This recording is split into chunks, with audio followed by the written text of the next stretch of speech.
থাম, বিয়া যেহেতু করলি তাহলে আগে পীর ধর আছে, চল যাই, তাহলে দোয়া যাই নিয়ে আবি, সন্তান জানি ভালো হয়। আচ্ছা চলেন আব্বা যাই।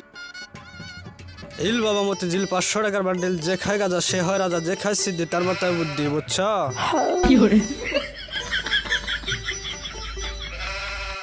বাবা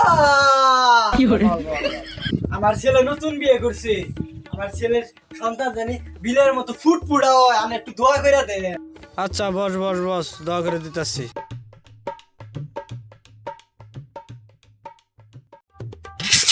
দিলাম দোয়া করে, খাবি চুরি করে যা। বাবা আপনি এগুলো কি বলেন, আব্বা জানেন কি বলেন? হ্যাঁ, বেটা বাবার উপরটা ভুল ধরস, বাবা যা বলে তাই সঠিক, শুন চুপ করে। এই আইছে বাবা যা বলে সেই সঠিক। হ্যাঁ ইল বাবা